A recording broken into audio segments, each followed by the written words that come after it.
Boa noite a todos, boa noite vocês, boa noite meus irmãos, minhas irmãs, queridos amigos que nos dão a honra de estar conosco aqui nesta live. Hoje nós estamos iniciando com Laudeci, Leila. Boa noite Leila, boa noite Laudeci. Que Deus abençoe vocês, porque nós vamos começar hoje uma nova caminhada juntos aqui. Eu conto com vocês, com a sua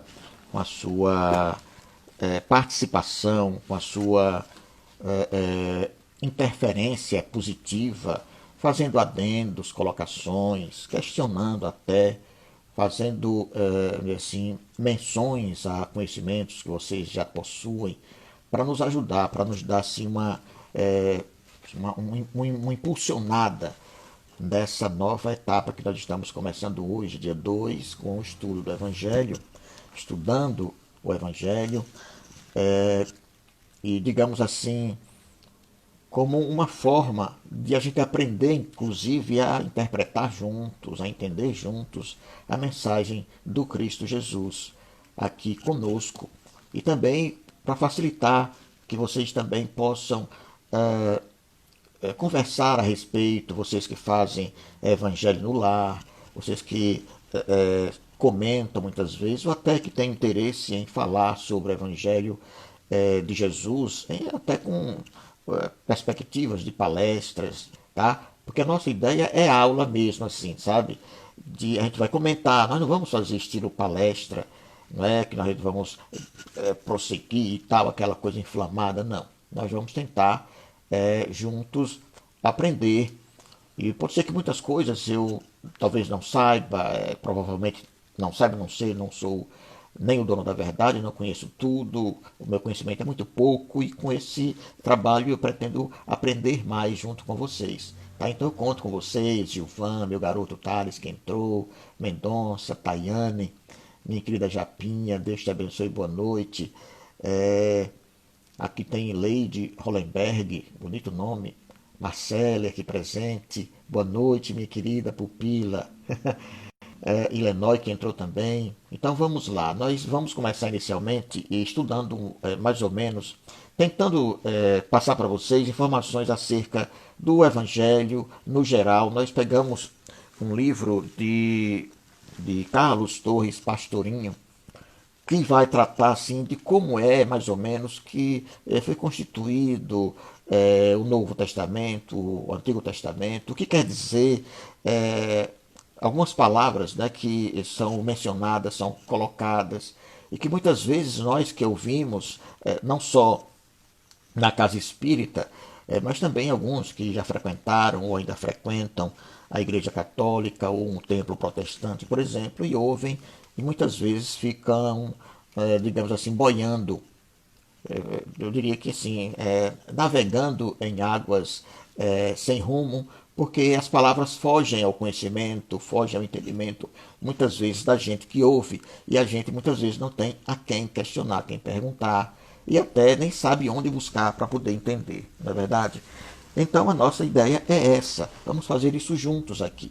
E depois a gente vai dar uma passeada, e a ideia é essa de estudar mais diretamente, porque inclusive nós resolvemos estudar aqui o Evangelho de Jesus, o Evangelho segundo o Espiritismo, tá certo? Mas antes vamos poder trabalhar um pouquinho de conhecimentos preliminares, introdutórios acerca dos Evangelhos, tá? Então é importante que a gente saiba entender algumas palavras, tá certo? Umas palavras que fazem parte, digamos assim, do vocabulário daqueles que têm conhecimento, muitos teólogos ou estudiosos da própria religião como um todo, não é? De várias religiões, inclusive aqueles que nem são religiosos e que estudam o pensamento religioso, a evolução das religiões e por aí vai, tá? Então, Evangelho. Evangelho, gente, para que vocês possam ter, e nós possamos ter juntos uma ideia, segundo Carlos Torres Pastorinho, que estudou primeiro que nós para poder trazer essas informações, ele nos diz que a palavra grega é evangelion, ou euangelion, significa, todo mundo sabe, boa notícia, notícia boa. E essa palavra já era empregada nesse sentido pelos autores clássicos, desde Homero. Olha Homero, há quanto tempo atrás. E Jesus a utiliza pessoalmente, segundo os testemunhos, né, do evangelista, por exemplo, Mateus, no capítulo 24 e no capítulo 26. Do 24, o versículo é o 14, do 26, o versículo é o 13. E também em Marcos, que fala no capítulo 1, no capítulo 8, no capítulo 10, 13, 14 e também no capítulo 16. Então, além dessas passagens que nós podemos trazer depois para que vocês possam perceber, essas passagens, a palavra evangelho, ela vai aparecer, além dessas citadas aqui, mais 68 vezes no Novo Testamento, pelo menos. Vejam que a palavra não é à toa que se fala de evangelhos, de evangelistas e tal, não é?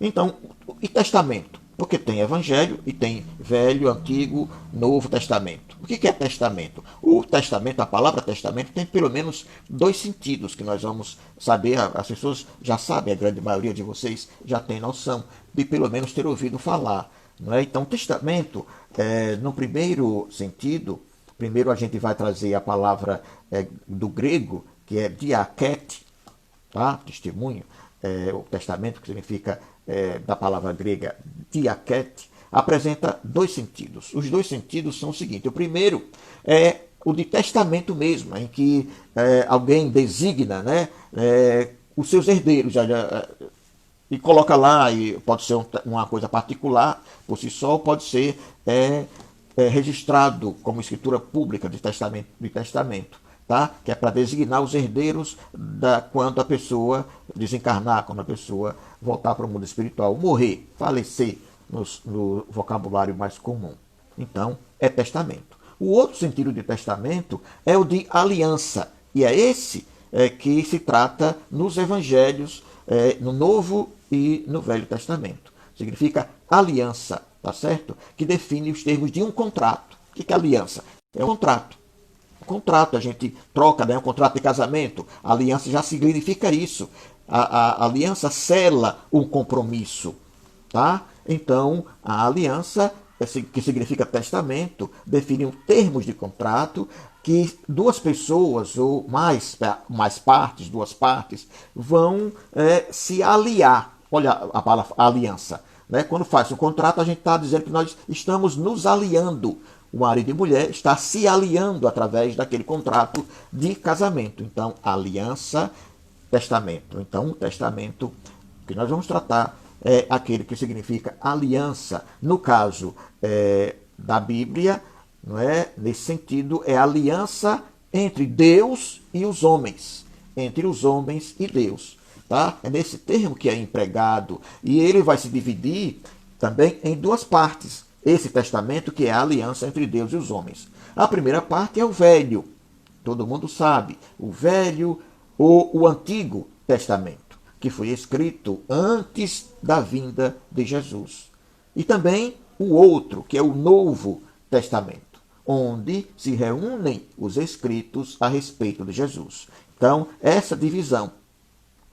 Antigo Testamento, ou seja, Antiga Aliança, Novo Testamento, Nova Aliança. Antes havia uma aliança entre os homens e Deus, e com o Novo, com Jesus, foi feita uma outra aliança, uma nova aliança.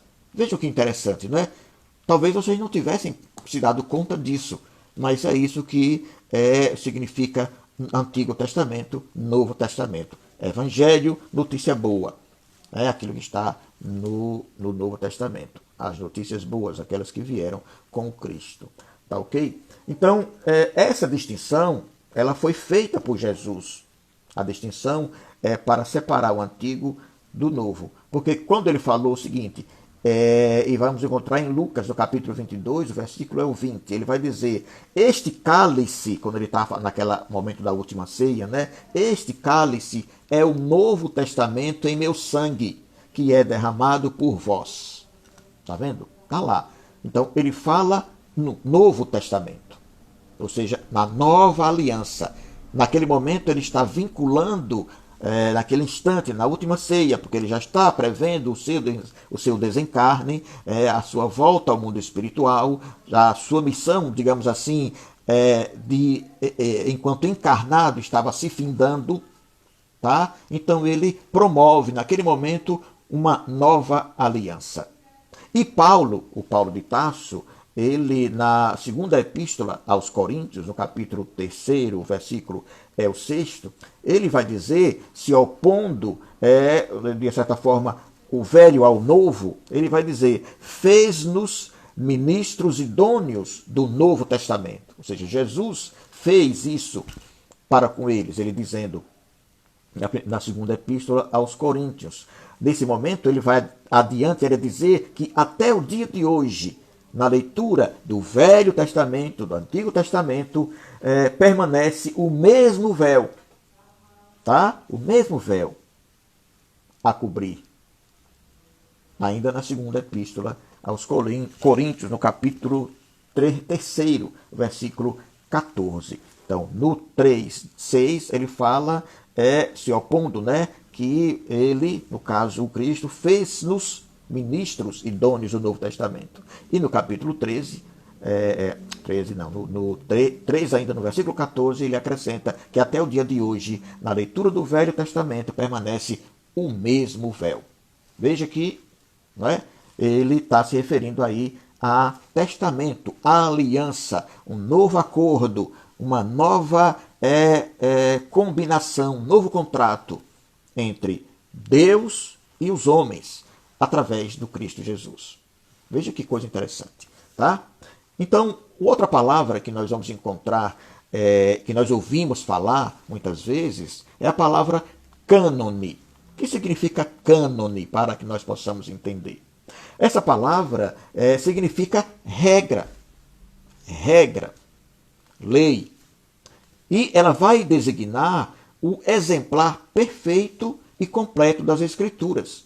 Tá certo? Quando se fala em cânone, está querendo dizer que é exemplar perfeito e completo das Escrituras. Então, o cânone do Novo Testamento, ele é constituído, e todo mundo sabe, né, ou pelo menos uma grande parte que já ouviu falar da Bíblia, no Novo Testamento, ele é constituído de 27 obras. O Novo Testamento. Já que nós vamos estudar, não é o Antigo, é o Novo Testamento, né, que é o Evangelho, então ele é dividido, o Novo Testamento, em 27 obras, 27 livros, por assim dizer. E esses livros, essa divisão, ocorre da seguinte maneira. Existem os livros históricos, existem as epístolas paulinas, que são as epístolas, as cartas de Paulo, existem as epístolas universais, que são alguns dos outros discípulos que as escreveram, e tem ainda o livro profético. Esse não vou nem questionar muito, porque todo mundo sabe que o livro profético é o Apocalipse de João, não é? Mas os outros? Então nós vamos encontrar o primeiro, que são os livros históricos, são os evangelhos. Tem o Evangelho segundo Mateus, o Evangelho segundo Marcos, o Evangelho segundo Lucas, o Evangelho segundo João. Tá? Mas tem um outro ainda. Tem o livro Atos dos Apóstolos. Então, aí nós encontramos aí os livros históricos. São esses livros que nós vamos, de certa forma, estudar. Alguns deles, alguns capítulos, alguns versículos, inclusive, que Kardec trouxe para o Evangelho segundo o Espiritismo, porque tratam da moral, a moral, que é o que importa, não é? E não da parte tão simbólica, tão cheia de questionamentos, de discussões e debates que ninguém chega a um denominador comum, tá bom? E na outra divisão, na outra parte, que são as epístolas paulinas, nós vamos encontrar a epístola aos Romanos, aos Coríntios, que são duas, não é? A primeira e a segunda carta aos Coríntios. Nós vamos encontrar a carta aos Gálatas, a epístola aos Gálatas, a epístola aos Efésios, aos Filipenses, aos Colossenses, e tem duas epístolas que são para os Tessalonicenses.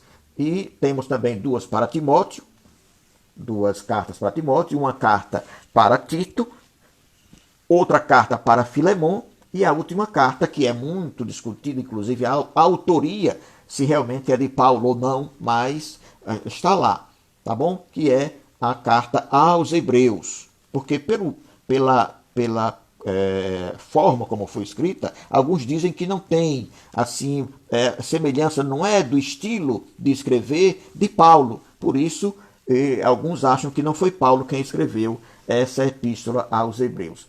Mas temos ainda as epístolas universais, que não foram as cartas paulinas, ou seja, não foi Paulo quem as escreveu. Né? Então temos a epístola de Tiago, e não a Tiago, que foi Tiago, pelo menos que é dito historicamente quem a escreveu.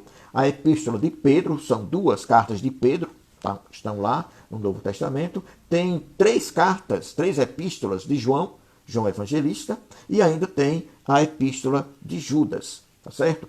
Aí estão as divisões, são 4 as divisões. Né? Vou novamente repetindo para vocês, nós temos os livros históricos, que são os Evangelhos e o Atos dos Apóstolos. Nós temos as epístolas de Paulo, né, que são várias cartas que ele escreveu enquanto estava viajando e precisava escrever para sossegar, né, muitas igrejas formadas, criadas, fundadas por eles em vários locais, né, inclusive também para dissuadir dúvidas e questionamentos de alguns discípulos, alguns seguidores dele. E também temos as epístolas dos outros, são as universais, que nós falamos que são de alguns dos apóstolos que escreveram cartas também.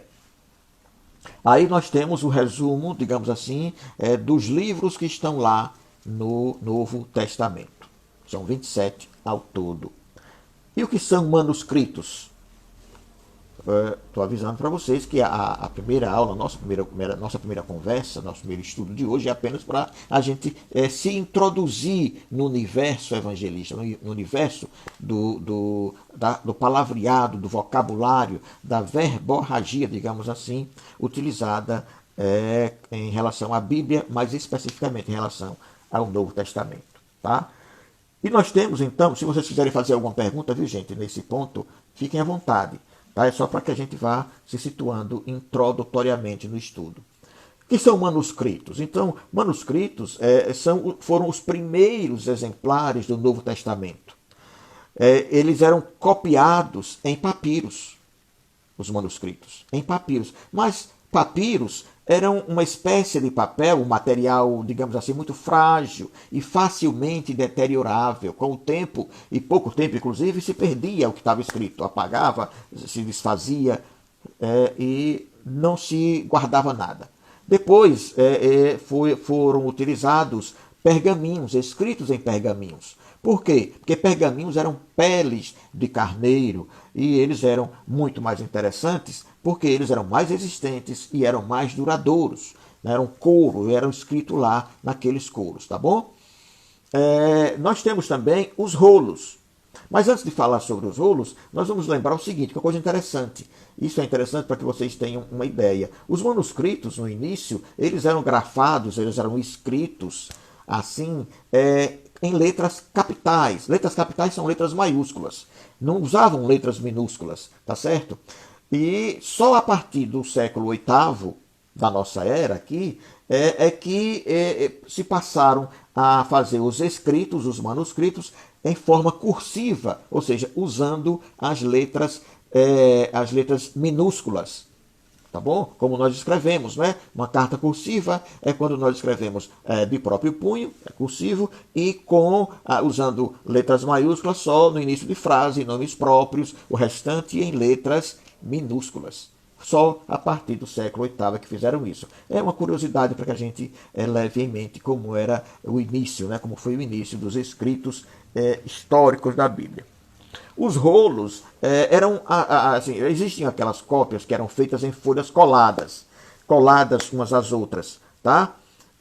Terminava e colava embaixo e continuava a escrever. Ao invés de usar uma folha separada, eles usavam colando, eles colavam a folha na outra, formando uma tira enorme.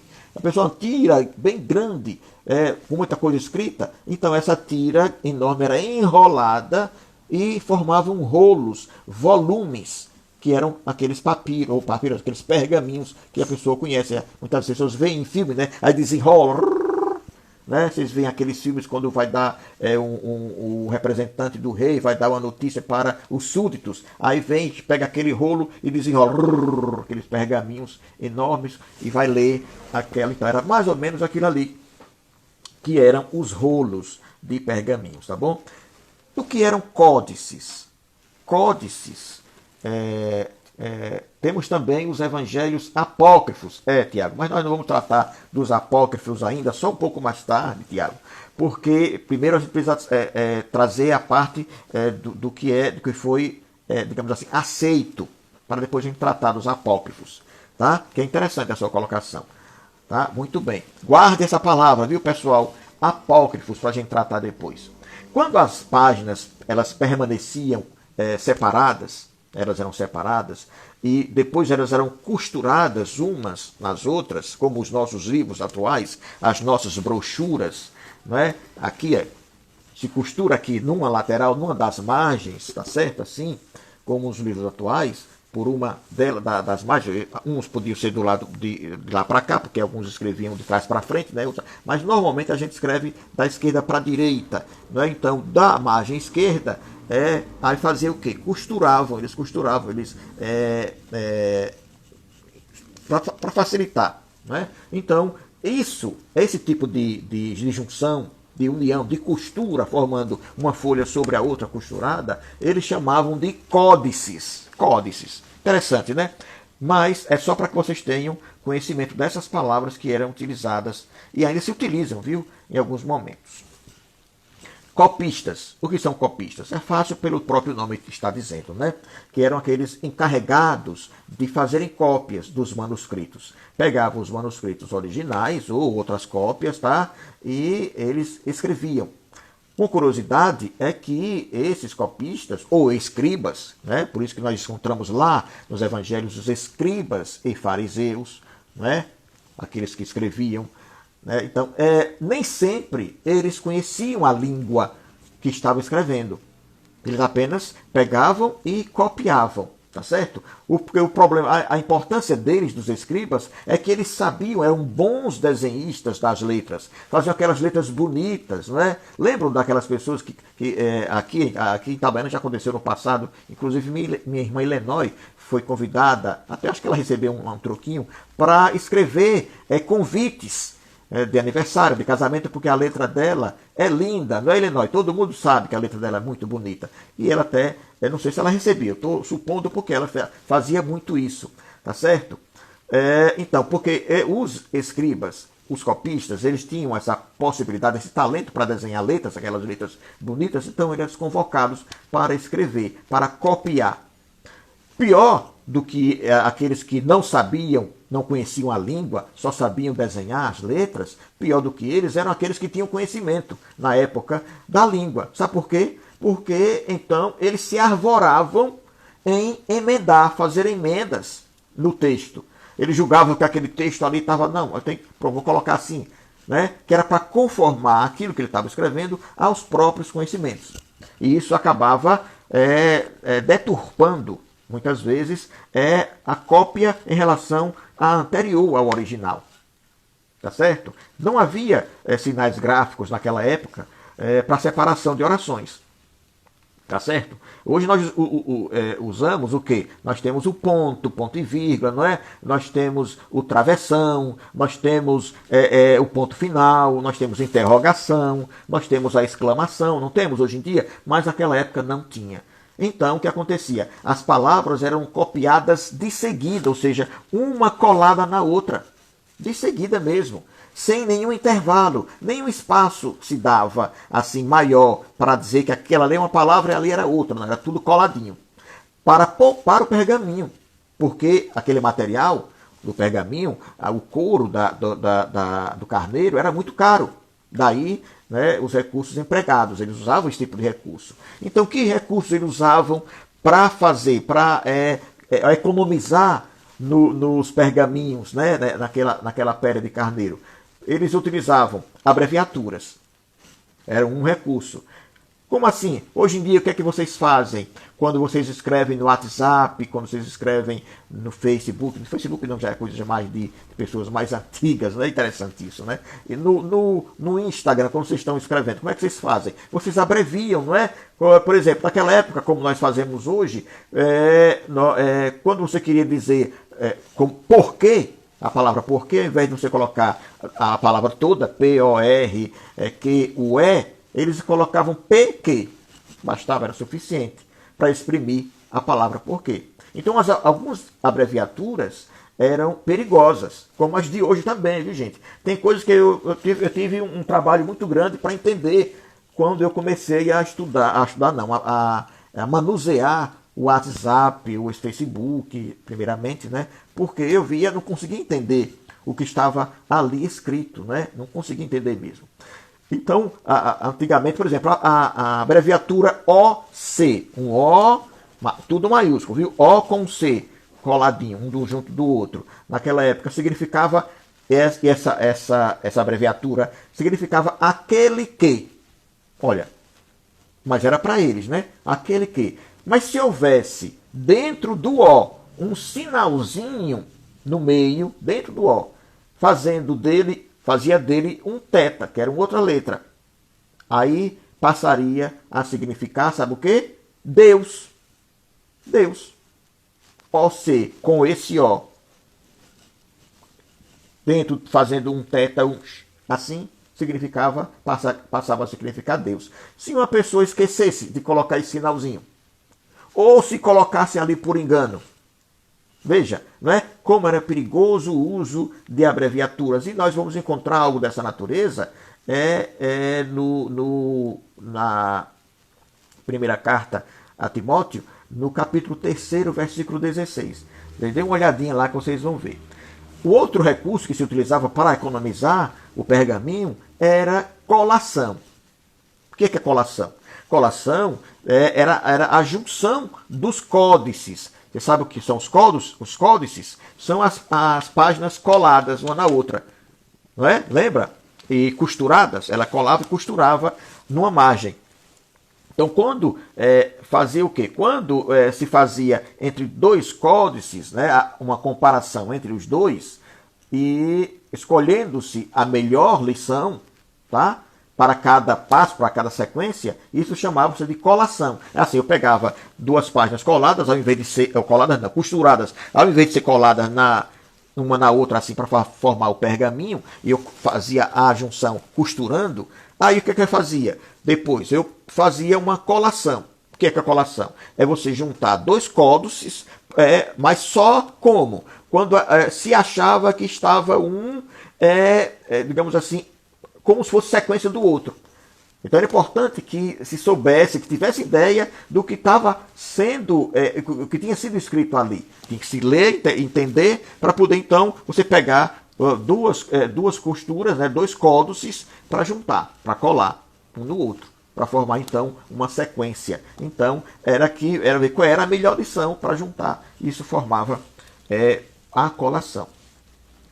Um outro recurso, eles diziam que era na língua agora, né, na língua latina, no latim, custos linearum. É o nome que se dá à expressão chamada aqui trazendo para o nosso português, guarda-linhas. O que é guarda-linhas? É o seguinte, lembra que a gente fazia antigamente, não sei se vocês são dessa época, mas quando a gente datilografava, essa palavra é até antiga, né? Hoje o que se fala é digitar. Mas antes a gente datilografava, lembra quem usou alguma máquina de datilografia aí alguma vez? Então, aqui, quando a gente estava datilografando, nem todo e tinha a margem de esquerda, a margem direita, tudo fechadinho. Quando a gente fazia a datilografia e chegava no final da linha, sobrava espaço, não dava para escrever a palavra, tá certo? Nós fazíamos o quê? Nós colocávamos barra ali, para finalizar a linha, para não ficar aquele espaço. Botava barra é aquela, né? Vocês estão olhando, se botasse barra assim, né? Do lado esquerdo, que é no final, do lado de cá. Então, quando você colocava essa barra, você fechava a linha, pronto. Isso acontece muito acontecia, hoje não. Em cartório, que é para não deixar a palavra, a linha em aberto, porque ali poderia alguém escrever alguma coisa e danificar. Então, eles faziam o quê? Algo semelhante, mas eles faziam de uma forma diferente. Né? Então, eles designavam uma letra que se escrevia no fim das linhas, para encher aquele espaço, para não deixar aquele espaço vazio. Você é dessa época, Leila? Eita, não devia ter dito, viu? Isso acusa a nossa idade. No meu caso não tem problema, que eu já estou de cabelo branco. Não é? Então, eles usavam o quê? Eles designavam uma letra para preencher aquele espaço. Qual era o problema disso? Por vezes, esse custos, né, era interpretado como se fosse uma abreviatura. Lembra da abreviatura anterior que nós falávamos? Né? Então, se você colocasse por duas letras ali, por exemplo, para caber, para fechar, aquilo poderia ser tomado por uma abreviatura. E a abreviatura significava que ali era uma palavra. Então, os copistas faziam o quê? Eles iriam decifrar que palavra, já que eles estavam escrevendo, e aí os espaços dele eram maiores, não é? ou menores, não precisava fazer aquilo ali que eles faziam. Eles tratavam muitas vezes aquela letra, ou aquelas letras que colocavam no final para preencher espaço, como se fosse uma abreviatura. E aí podia ser interpretado e encaixado ali como uma palavra, e aí acontecia o que nós chamamos, e vamos dizer daqui a pouco o que é, interpolação. De outras vezes, era realmente sim uma abreviatura. E muitas vezes o copista achava que não era abreviatura, era apenas para preencher o espaço e tirava, eliminava aquela abreviatura achando que era apenas para preencher o final da linha. Tá certo? E aí, isso aí atrapalhava. Mas acontecia muito isso. Olha que coisa interessante. Então, para que vocês possam entender que muita coisa está no Evangelho que não deveria estar. E muita coisa que deveria estar, não está. Por causa desses recursos que eram utilizados pelos copistas para economizar recursos financeiros na aquisição dos pergaminhos. Então, existe outra palavra que nós vamos usar aqui. Essa é pouco comum, viu, gente? Vocês nunca, talvez não tenham ouvido falar. Eu fui ouvir há pouco tempo. Nem ouvia, tá? Na verdade, eu li. Eu ouvi eu mesmo falando. Apax legomena. Olha que nome bonito. Apax legomena. Talvez Marcele, que deve ter feito, né, quem faz direito, estuda um pouco de latim. Então, são duas palavras gregas. Nesse caso aí, não é latim, é grega. São duas palavras gregas que indicam uma palavra usada por um só autor, como se fosse um neologismo. O que é um neologismo? É uma palavra nova, tá certo? Que foi criada por quem está escrevendo, por quem é o autor de determinado texto, e ele quer usar aquela palavra nova, tá certo? Então, é um neologismo, esse tal de apax legomena. E o que acontece com ele? Ele vem empregado, às vezes, naquela época, às vezes uma vez só, em toda a obra. Ou seja, não tinha uma referência. Se era um neologismo, uma palavra nova, e ninguém tinha usado antes, e só tem aquela palavra que foi utilizada ali naquele texto, naquele conjunto, aí o cara ficava sem saber como traduzir. Como é que eu vou traduzir isso? É uma palavra nova, não é? Né? Então, o que acontece? Isso causava problemas. Por exemplo, a palavra epiosion, que está em Mateus, isso aí em grego, viu, gente? Ele está falando do evangelho grego, para trazer. Nesse caso aí, que foi quando o Papa, o bispo Jerônimo foi destinado para fazer a cópia, né, da Bíblia, ele vai citar esse texto em Mateus, no capítulo 6, o versículo 1, que essa palavra não foi traduzida na Vulgata. Não foi. Tá certo? Por quê? Era para escrever a Bíblia em latim, ela estava em grego e tinha essa palavra que era um neologismo. Ninguém sabe o que era essa palavra epiosion. Então ela não foi traduzida e foi colocada como está. E com certeza ninguém não vai entender. Isso está na Bíblia em latim, viu, gente? Não é na nossa, não, atual. Mas também deve ter sido um trabalhão para trazer do latim, quem fez a tradução para o português, se pegou do latim, vai ter problemas, ou teve esse problema com essa palavra. Como nós falamos anteriormente, falamos de interpolação, né? Quando eles faziam o quê? Eles utilizavam aquela letra do final da linha só para preencher aquele espaço, e virava para alguns copistas uma abreviatura. Então eles criavam, usavam como se fosse uma abreviatura e inseriam uma palavra lá. Isso é interpolação. Da mesma forma, quando tinha uma abreviatura no final da linha, e o copista achava que eram apenas letras para preencher o final da frase, o final da linha ali, né, para economizar, eles acabavam entendendo que ali era para tirar. Era apenas um texto para fechar a linha. E não colocavam, tiravam. E tiravam a abreviatura, não colocavam, ou colocavam a abreviatura quando na verdade não era abreviatura. Então isso era interpolação.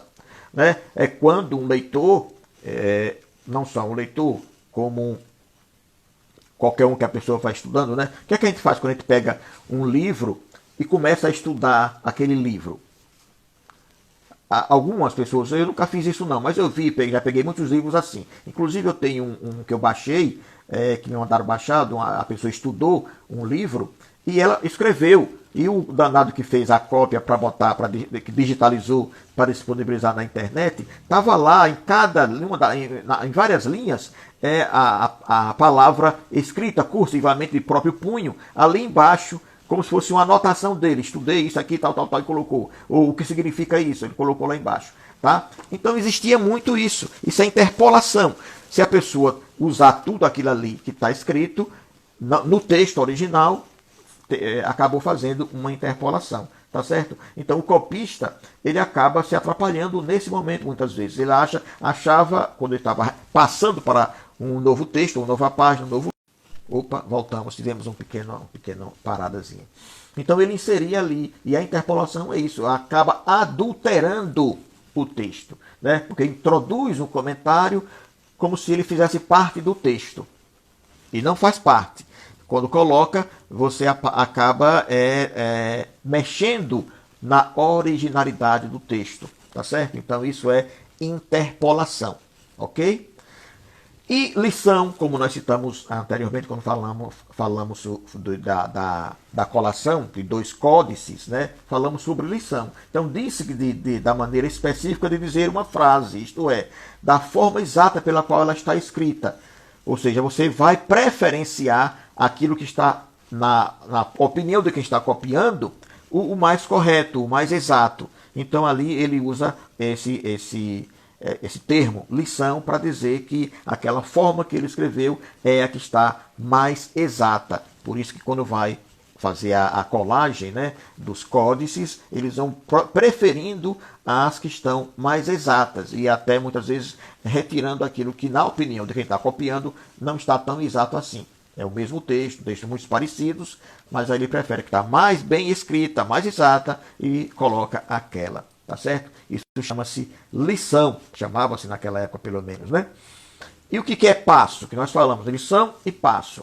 Então, o passo assim, é aquele trecho citado de um autor, por exemplo, vamos dizer assim, um exemplo de que seja passo, né? Ele vai dizer, esse passo de Mateus está diferente do de Marcos, ou seja, esse trecho de Mateus está diferente do de Marcos. Então, quando o passo e lição, o passo é quando ele pega o texto, a frase do texto mais exata, na opinião dele, do copista, né? E ele diz, justificando porque optou por aquela frase que é a lição, que ele entende, né? Dizendo que está diferente do outro. E a mais exata, que é a lição, ele preferiu para escrever, tá certo? Para passar para a nova cópia. Salto. O que é salto? Dentro dos recursos, viu? Ainda nós estamos falando do recurso dos copistas para economizar com os danados dos pergaminhos de pele de carneiro. O salto é quando o copista ele pula uma letra. Aí não é o recurso, é um engano. É na hora de copiar você acaba pulando. Isso acontece muito, né? Pula uma letra, pula uma palavra, ou até uma linha inteira. Até por distração, por confusão, está copiando e há uma distração que acontece, alguém chama, alguém fala, aí a pessoa já quando volta a cabeça para o texto, aí já prossegue. É como nós fazemos isso em leitura, inclusive, tá certo? É o salto que nós fazemos, por distração, por confusão, alguns inclusive fazem, dependendo da situação, por maldade mesmo. E as siglas? Diferentemente de abreviaturas, as siglas são abreviações usadas para poupar espaço e tempo. São siglas. Parece com abreviatura, mas a sigla é uma espécie de abreviatura. Ok? Por exemplo, limitada, nós escrevemos LTDA. Isso é uma sigla. Tá? Quando nós escrevemos APAI. APAI é uma sigla, né, para dizer que é a Associação de Pais e Amigos dos Excepcionais. É a sigla, tá certo? Não é a abreviatura. A abreviatura é diferente. Então, existem também as variantes. As siglas também eram usadas para economizar, tá, espaço no pergaminho. E existem também as variantes. O que é a variante?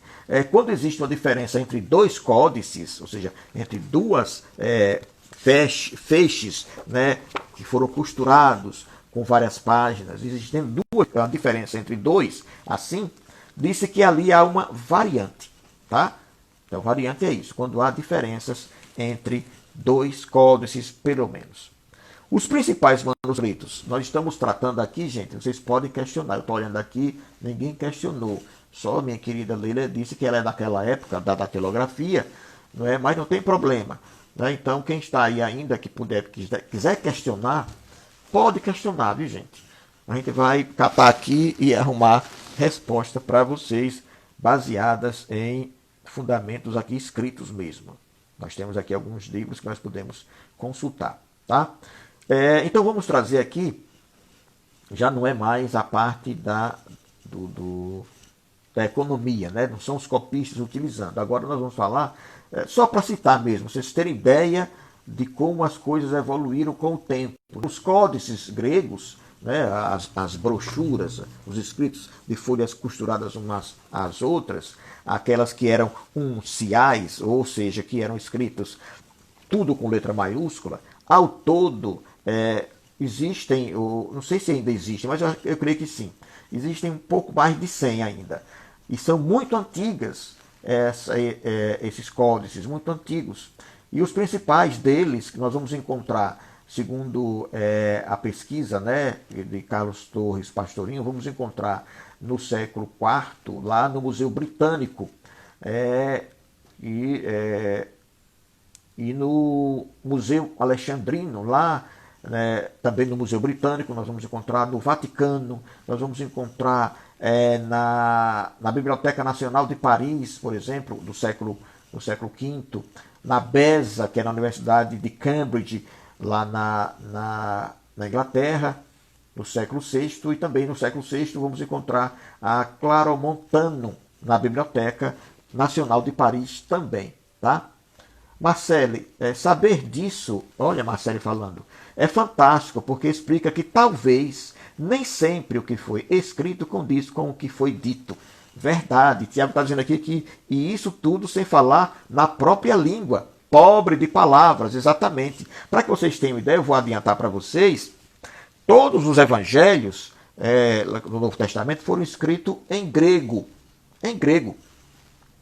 Tá certo? Dos evangelistas que sabiam, o único que sabia o grego de verdade, porque ele era grego, era Lucas. Era Lucas. Mateus era judeu. Ele conhecia muito pouco o grego. Ele falava porque era forçado a falar. Porque Roma, né, o Império Romano, quando escravizava um povo, ele exigia, né, o povo do Oriente, ele queria que eles falassem era o grego do Ocidente, e o outro que ele tem que falar latim, tá certo? Então, era assim, então o povo da Palestina tinha que, por obrigação, de falar o grego. Eles tinham origem do hebreu, mas do hebraico, mas o hebraico já tinha sido extinto, já tinha há muito tempo, antes do Cristo, eles já tinham extinto o uso da língua hebraica ali naquele povo. Eles, então, usavam o aramaico, que era uma língua muito restrita. Tiago deu uma ideia interessante aí. Muito restrita, tem muito poucas palavras. Tá? E Mateus, que era um cobrador de impostos, ele usava assim, com muita dificuldade o grego.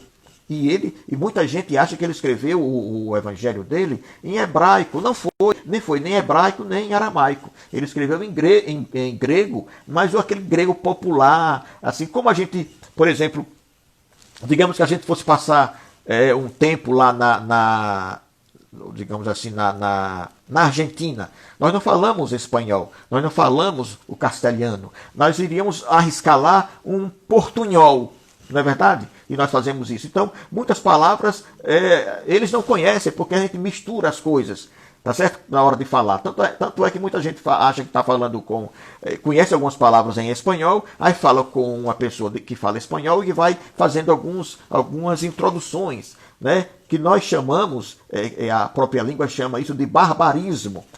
Eu vou dizer depois o que é barbarismo, para que vocês tenham uma ideia. Mas só para lembrar o que a nossa querida Marcele colocou há pouco, né?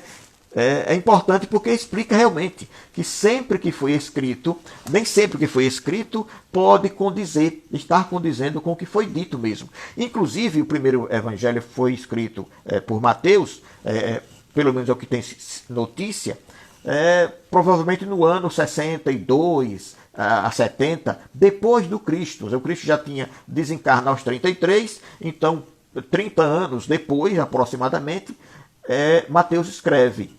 E ele vai escrever daquilo que ele lembrava. Tá certo? Imagine, né? Tudo aquilo escrito por ele, numa língua que ele pouco dominava. Vocês imaginem isso, viu? Muito pouco dominava. Escreveu nessa língua que ele pouco dominava. Como ele era judeu, ele escreveu, eu vou dizer isso depois, mas já vou adiantando. Ele escreveu, a gente vai notar, quem lê Mateus vai notar que ele escreveu para os judeus. Tá certo? Então ele cita muito, é só você perceber que ele cita muito o Antigo Testamento no evangelho dele, tá? No livro dele. Ou seja, e ele escrevia citando muito que era para que os judeus se convencessem da importância do Cristo e de que o Cristo era o Messias, que tanto os judeus esperavam que viesse. Então tem essas coisas, essas nuances para a gente entender a dificuldade de a gente tomar tudo que está ali ao pé da letra. É importante que a gente entenda isso, tá certo? Então, além dos dois códices gregos, dos códices gregos, nós vamos encontrar que esses códices, né, novamente, códices são as brochuras, né, aquela costura de uma página sobre a outra, tal, né? Então, os códices gregos, os cursivos, eles existem, sabe quantas cópias ainda? 1825 cópias. É muita cópia, né? Mas já foram mais. Os principais códices latinos, aqueles que foram escritos em latim, com o texto da Vetus Latina, Marcele mais uma vez vai saber disso, que é da primitiva tradução anterior a Jerônimo, né? Anterior a Jerônimo ainda, que foi o tradutor depois, incumbido pelo Papa de fazer a tradução, né? Eles existem lá, quem quiser ir lá visitar vai ver.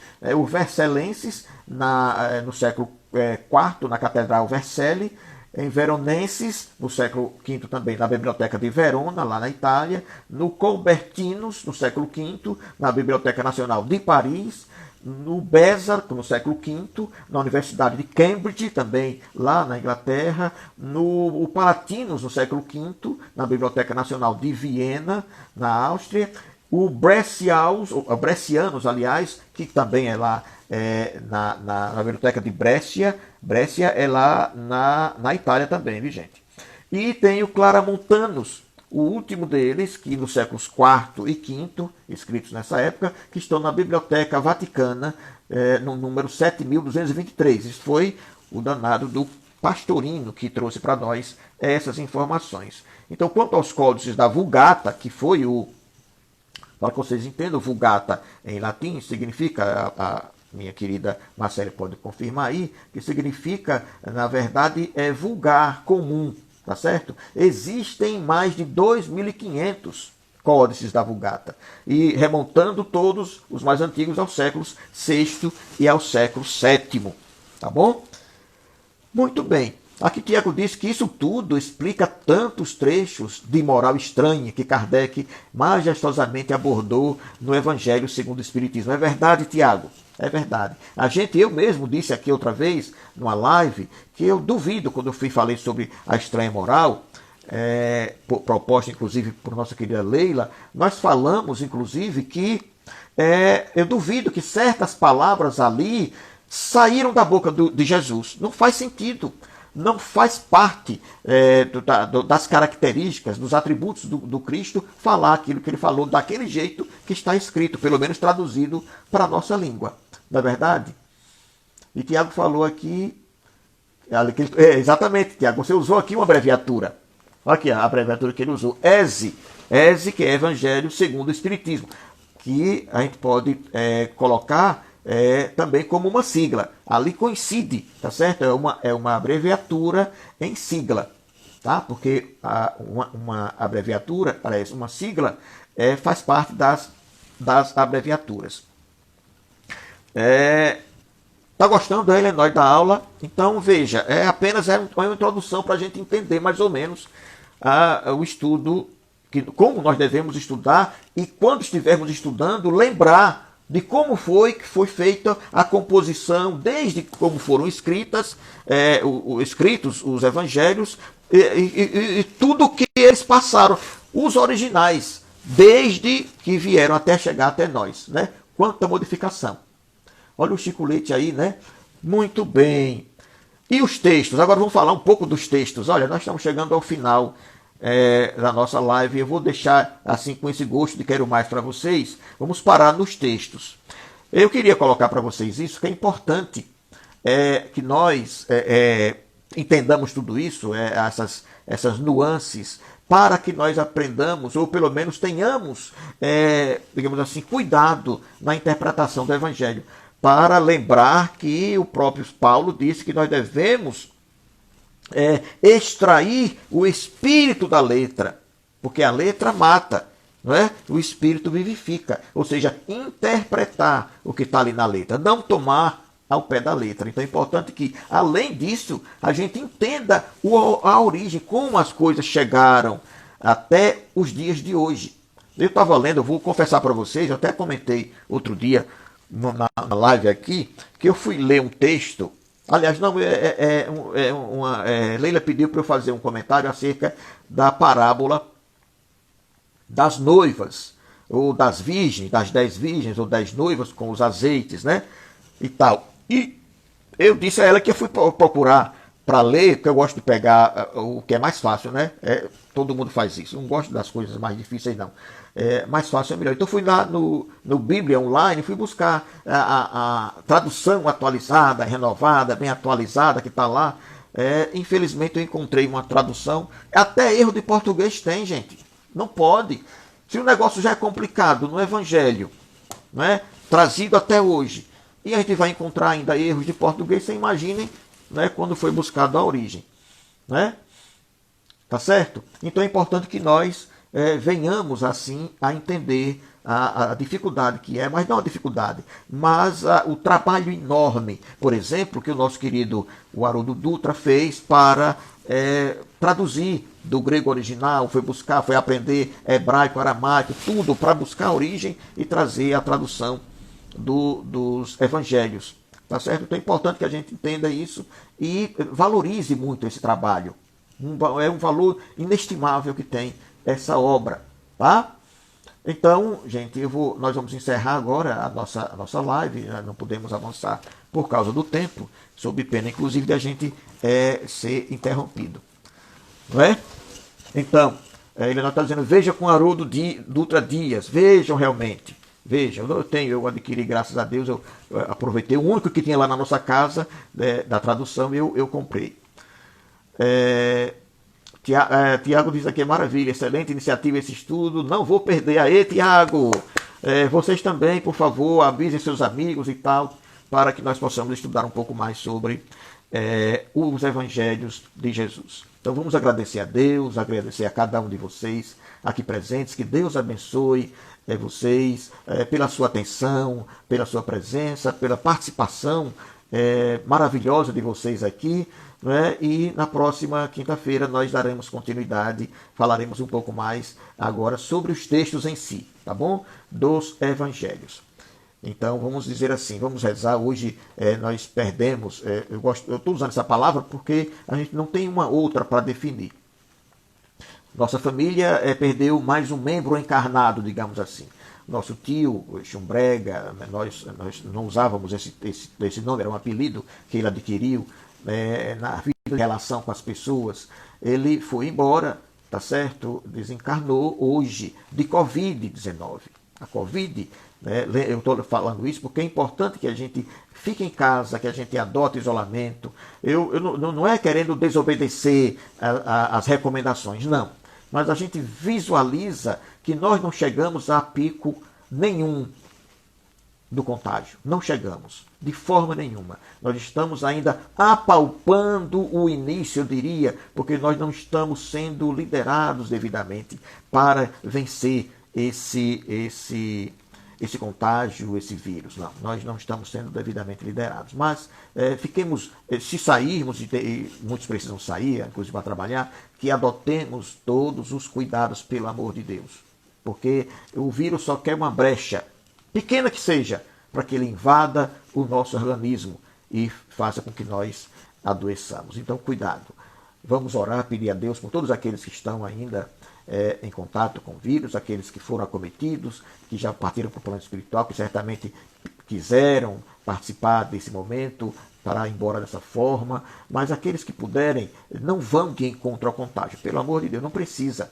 Desde que o contágio venha por si só. Não vamos até eles. Então, vamos a pedir pelos médicos, pelas famílias dos médicos, por todos, pelos líderes que estão acompanhando, por aqueles que estão abrindo os comércios e tudo mais. Precisam de ajuda. Vamos dizer assim, palavras segundo o Evangelho, saídas da boca do Mestre Jesus, quando ele foi interpelado, solicitado pelos discípulos para que os ensinasse a orar. Ele disse: quando fordes orar, dizei assim: Pai nosso que estás nos céus, santificado seja o vosso nome. Venha a nós o vosso reino. Seja feita a vossa vontade, assim na terra como no céu. O pão nosso de cada dia nos dai hoje. Perdoai as nossas ofensas, assim como nós perdoamos a quem nos tem ofendido. Não nos deixeis cair em tentação, mas livrai-nos de todo o mal, pois que a vós, Pai, pertencem o reino, o poder e a glória para todos sempre. Que a paz de Deus nos envolva cada um de vocês, seus familiares, e até o nosso próximo encontro. Muita paz, meus irmãos.